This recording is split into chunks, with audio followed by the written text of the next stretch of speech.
This is Nathan with the RawFaithPodcast. This is going to be episode one of, I guess you could say, sit-in discussion or sit-in study or something. We're going to be reacting, kind of reacting to a video. I guess you could call it reaction. Then I'm going to be reacting to a video, kind of putting my input on it. It's going to be a video by Jordan Peterson. This video is going to be titled "The Devil and Karl Marx." Dr. Paul Kengor, episode 455. So here we go. Without further ado, here we go. Communist Manifesto, anybody remembers, is workers of the world unite. Yeah, we have nothing to lose but our chains. Yeah. But if you just go back one paragraph at the end, right? The communists support every revolutionary movement, the forcible overthrow of all existing conditions. I mean, those lines are in the next two final paragraphs. Yep. And that's what really the manifesto is all about. Yeah, so I guess, but in this interview, they're going to be discussing Karl Marx, Marxism, Satanism also, and how it all correlates with Karl Marx. We're going to be watching, the whole video is about like an hour and 40 minutes, but I'm going to just be watching see how far we go with it. Not going to be all of it, but see how far we go with it. I have the privilege of speaking with Paul Kengor today. He's written a book, many books. One of them is, for example, The Crusader, Ronald Reagan, and the Fall of Communism. This is going to be made into a movie. I just interviewed the lead actor for that movie a couple of weeks ago, Dennis Quaid. And so the movie will be releasing at the end of August. Paul is also the editor of the American Spectator, and this month's version has a list of the best conservative colleges in the United States. And so, yeah, we don't want to see all that. I mean, we don't want to know all that little stuff. We want to get to the interview. I read your book, The Devil and Karl Marx, recently, and there is a lot of it was striking to me for a couple of reasons. I suppose reasons that are more idiosyncratic to me. There are many reasons that is of general interest. But so the first one was, one of the things I noticed about my students, especially the ones that were really searching, is that if I gave them free rein to write an essay, they'd often they'd include or want to show me a poem that was relevant to that pursuit. And then my first book, Maps of Meaning, all right. One of the things you took pains to do in this book was to concentrate on some of Marx's work before he was an economist, because he wrote drama and he wrote poetry. And so, and your claim in the book is that, well, we should really be paying attention to some of that early work because it does something like set the frame. It sheds light on his motivation, and it also sheds light on the story that he was imagining or acting out. So can you make some comments about that? Yeah, so this is quite fascinating. I think you should write the next foreword. The foreword for this one was written by Michael Knowles, Right, colleague of yours at Daily Wire. So Marx fancied himself a poet. Mm-hmm. I mean, Marx's secret love was poetry. In fact, one of his, I think, his most important biographer, and this guy has kind of fallen. People just don't know about him today. No one had to. Yeah. So Karl Marx, he basically invented this book. Wrote this book that has to do with Marxism. But Marxism comes from communism, and communism, in at least my belief as a Christian, it's evil. We do not battle with flesh and blood, but we battle with principalities, wickedness, and evil of this world. So he kind of goes more in depth about where he gets his motivations from, and Karl Marx, where he references in his books. He even references Lucifer in one of his books, and I believe he names also another book called The Autolim. And if you guys look it up, you'll see the cover art or the artwork. It looks very demonic, satanic, even to those that aren't religious or don't believe in any of that, like wicked, which it looks like some dark age witchcraft art or dark arts. anything against him really, but his name was Robert Paine. So he was a British academic, man of letters, the arts, a translator, drama. I mean, he was no right winger. He was probably slightly left of center.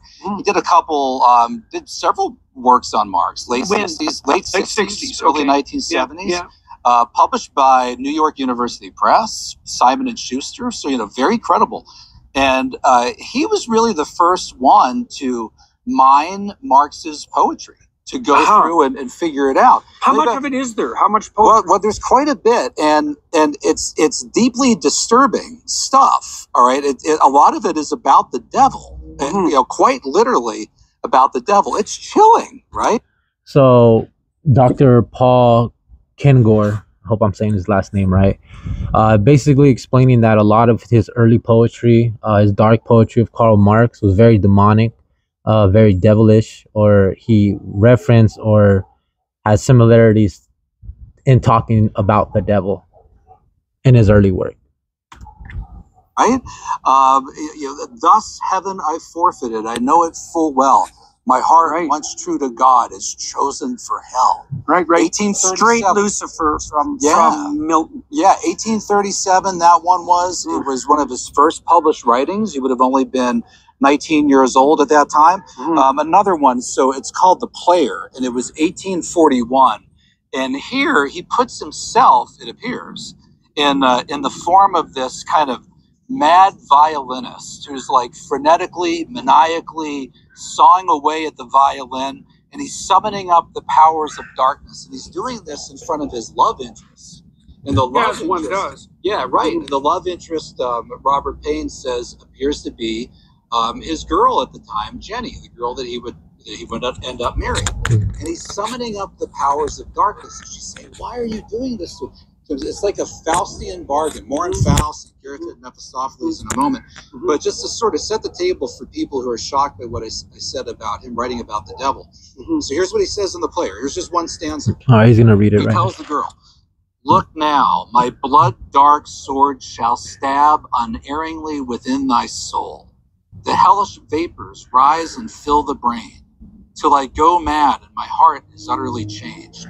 See the sword, the prince of darkness sold it to me. For he beats the time and gives the signs. Ever more boldly I play the dance of death." And then he plays this sort of Faustian bargain. And but to back up a little bit, that's his poetry from an early age. And Robert Paine. So from an early age, Karl Marx was already speaking about the devil, the Prince of Darkness, a lot of that stuff in his poetry already. That's interesting to know, because in my own opinion, I believe that there is good and evil in this world, despite your race, despite your skin color, despite your ethnic background, the way you grew up. There's good people, there's good white people, there's bad white people, there's good black people, there's bad black people, there's good Hispanics, there's bad Hispanics, there's good Asians, there's bad Asians, but it all encompasses good versus evil. There's good things, good people in this world, and there's bad people that are influenced by bad in this world. In this case, Satan, or the Prince of Darkness. So he wrote the book, the Simon & Schuster book, the New York University Press said Marx's first love was poetry. And he fancied himself as aspiring to be nothing less than the Goethe of his age, to write the Faust of his age. And Goethe's Faust, of course, the famous character is the Mephistopheles character, the devil, the demon character. And as you saw in the book, and Mephistopheles in Faust, that's a character I've done a fair bit of study about, because, well, there's a motif that's repeated both in Faust 1 and Faust 2. So Mephistopheles in Faust is a variant of the heavenly adversary, right? So he poses being itself.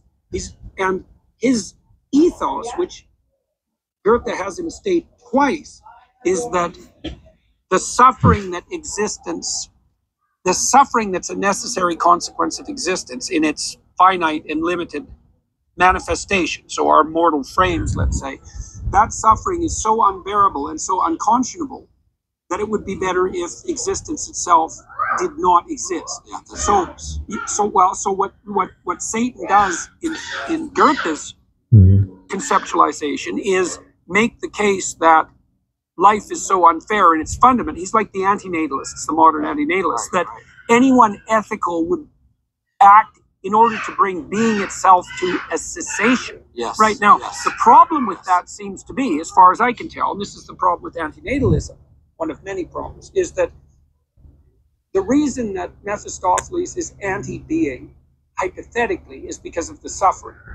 But the problem is if you turn that into a political doctrine, all you do is multiply the suffering. Yes. Right? Because you become anti-life. And so you might say, well, I'm working for the cessation of suffering because I'm working for the extinction of consciousness. But if the price you pay for that is the endless multiplication of suffering, then Marxism. well, that's the horror. Well, that's partly why I found your book so horrifying, is that because all that's in principle lurking beneath the surface. Okay, so what do you make of this conceptually? Now, Marx proclaimed himself an atheist. Okay, so the first question you might ask is, well, what the hell does an atheist have to do with Satan? Right. Yeah, and that's a good point right there that Jordan Peterson made right there. If you're atheist, that means you don't believe in a specific faith or religion or a following. Atheist, you don't believe in any God or a God.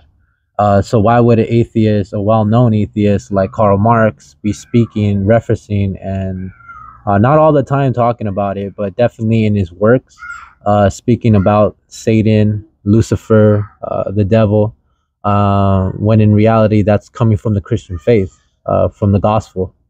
So that's pretty interesting. So what do you think about that? And by the way, he had a favorite line from Mephistopheles, which was, in fact, they said this was Marx's favorite quote. Everything that exists. Yes, that's the line. Exactly. That's exactly the line. Everything that exists deserves right. to perish. And that's so everything that exists deserves to perish. It's one of the lines from that Karl Marx is one of his favorite lines for Marxism. Repeat it. It's in Faust 2 too.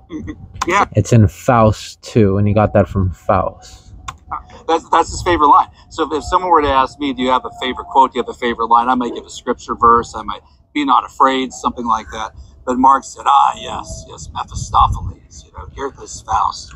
Mephistopheles, Faust. That's where he gets it from.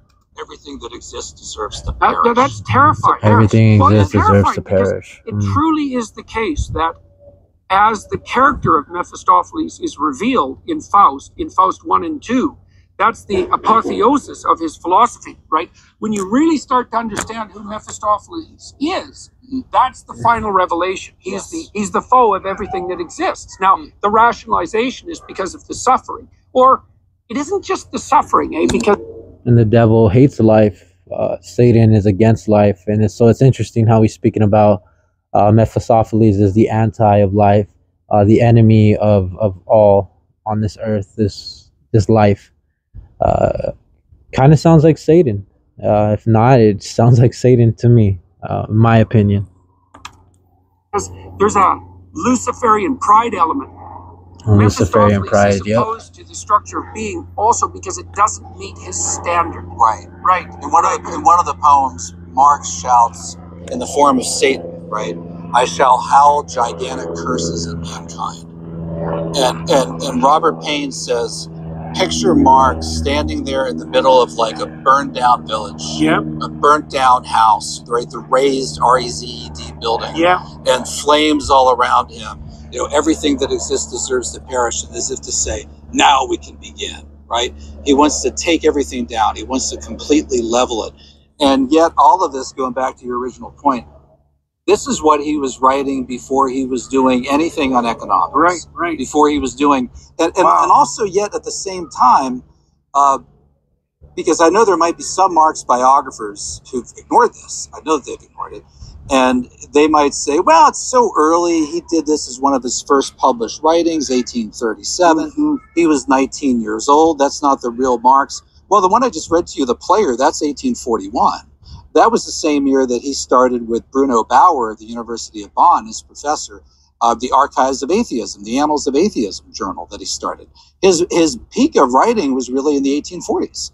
I mean, they were writing the Communist Manifesto, 1846, 1847, released February 1848. So it's not that long. It's not that long. Well, the other thing too is that if the hypothesis that we described at the beginning of this discussion, and Karl Marx's work, Marxism is shown throughout today with all these hate groups, Antifa, Black Lives Matter, all these groups promote hate. I don't believe that for the specific causes of like racism. I'm gonna reference Jesse Lee Peterson on that. Definitely opened my eyes to there is no such thing as racism. It's just hatred. Those are hate groups that promote hate, and hate, communism, Marxism. That all comes from one place, and that's evil. That's bad. It's not of the righteous. It's not of the good. Under communist rule, under Marxist rule, there is no true peace. There is no happiness. There is no religion. They are the religion. They become your gods. And imagine a group of people telling you how much food you can make, and if you don't, you either get sentenced to death, or they just probably take you to a camp, or the worst. But you're not allowed to have your own free will, freedom of expression, freedom as an individual, having human rights. Marxism takes that all away, and that is what I consider evil, satanic. It's true, and I truly believe it is. A complex set of ideas comes out of a dreamlike matrix, and you could make the case that someone radically shifts their view away from that initial revelation. That isn't generally how things work, and I think you need very strong evidence of discontinuity not to accept the default proposition that continuity is the much more likely occurrence. I mean, one of the things I do in my interviews with the people that I'm fortunate enough to interview, all of whom are accomplished people, is an autobiographical analysis. And it's invariably the case that you can trace who they are to seeds that made themselves manifest very early. Now, you might say, well, that's all retrospective memory, but I don't believe that, because one of the things I've noticed in doing that kind of interviewing is that the people who tell the story are shocked themselves at how much of what they still do was there in a nascent form, right? Like even when they were children. And so, no, my sense... Marx's father saw that. Yeah, right. Marx's father, Heinrich Marx, in the letter that he wrote to him in 1837, and that was... So in 1837, Karl Marx's father gave him or sent him a letter, pretty chilling letter that helps to explain a lot of his ideology, and helps to like back up this evidence that they're spewing on Dr. Paul Kengor and Peterson, Jordan Peterson, kind of it does back up what they're saying, and it lines up everything, because as a son, having your father in your life, who else could know you best but your father, the one that raised you, the one that watched you grow up, and led you in the path of becoming a man or an adult. Probably. Well, in that letter, he talks about the disorder in Marx's life. Yeah, right. And I know you write a lot about order, including in your most recent book. And Marx was all about tearing down the traditional order. Yeah. In fact, he said, he and Engels wrote in the Communist Manifesto, communism represents the most radical rupture in traditional relations. Right, the most radical conceivable disruption. Right. So not just a radical, the most radical. Right. And the one that was the goal. Yeah, that was the goal. And the one word, well, two words that jump out of the Communist Manifesto, all of Marx and Engels' writings, two, criticism. And Marx wrote to Arnold Rouge in 1843, called for the ruthless criticism of everything that exists. Right. Same thing. No, by the way, not just people thinking about this, not just for the ruthless criticism of the bad things in society, right? Of that malady or this ill, the ruthless criticism of everything that exists. Yeah. And the other word that they use all the time is abolition, abolish. They want to abolish everything, right? Yeah. Communism calls for the abolition of the present state of things, they said in the manifesto. So after they talk about the entire theory of the communists may be summed up in this single sentence: abolition of private property. All right, so that's gone. Abolition of capital. Yeah. In the manifesto, they write abolition of the family! Exclamation mark. Right. Even the most radical flare up of this infamous. And that's interesting. Abolishment of the family. I mean, we see it nowadays when the father's getting taken away from their children. Single mothers are the majority now, or becoming the majority now. So a lot of children are growing up in broken homes. Despite your race and ethnicity, a lot of families are becoming broken, and the family is the light of the child to bring them. Well, I believe in God, Christ, man, woman, and children. So the man is a leader that naturally seeks Christ throughout the trials and tribulations and the obstacles of life that a man has to endure, becomes closer to Christ, and the women take care of the children, take care of the household, take care of the man, and also follow the man in his faith, and follow and worship God, Christ, in my opinion. So it's very interesting how Marxism, communism, one of their I guess you could say, rules or statements, like as he's referencing, is that what they follow is to abolish everything, to abolish the home, abolish the family, because a broken person or a child is easier to manipulate than someone that is with Christ, knows the truth, is the truth, walks with the truth, and he is not able to be manipulated. A strong individual like that cannot be manipulated, but someone that's broken, comes from a broken home, especially children, very easy to become influenced by society and others around them. Proposal of the communists. So we've got capital, property, family, present state of things, entire societies. I mean, it's complete. So one person said to me, it's nihilism, right? But in a sense, he has kind of a goal. It's worship of destruction. Yeah, exactly. Right. That's different. There's nihilism is you don't care. Right. Yeah, no, this is way different. If he's an avid devotee of Mephistopheles, it's active destruction. And you don't want to underestimate the fact that a poetic line takes root in someone's soul, especially when it's produced by someone as profound as Faust. Like that's not nothing. That really means that Marx identified the central spirit of Mephistopheles. Right. He pulled out the central message, and that stuck in his memory. Right. And then, so let's stuck in his memory and integrated into his worldview. Yeah, we're gonna have to cut it off right here for a bit. I'm still not done with the interview. We got a lot to go through. And I could definitely hope that I could definitely come back to this. The Raw Faith Podcast. This is the Raw Faith Podcast. First episode of, I guess, a reaction video, kind of getting your input on things, throwing in my opinion, and just making people think about things. I respect everyone's opinion and everyone's perspective, even though it may vary from mine, or it may be the complete opposite of mine. But I still respect it. As a Christian person, I respect everybody's perspective. And I hope people would respect mine. And so this is going to be episode 1, reaction video 1. Stopped around 16 minutes in this video. They explain a lot more throughout the video. I highly recommend anybody that's watching this to watch the full video on the Jordan Peterson channel. The title is The Devil and Karl Marx. They also speak about later how he was possessed, or he seemed to be possessed, how his wife also would refer to him as the wicked one. A lot of correlation with that seems to be that he had a relationship, or at the very least knew about the devil, about Satan, and obviously it inspired him in many ways in his work. It shows. So yeah, if you could like, comment, and subscribe, we greatly appreciate that. We'll have many more videos to come. This is the raw uncut stuff here. So this is the Raw Faith Podcast. Like, comment, and subscribe. Appreciate that, and I'll see you next time. Peace.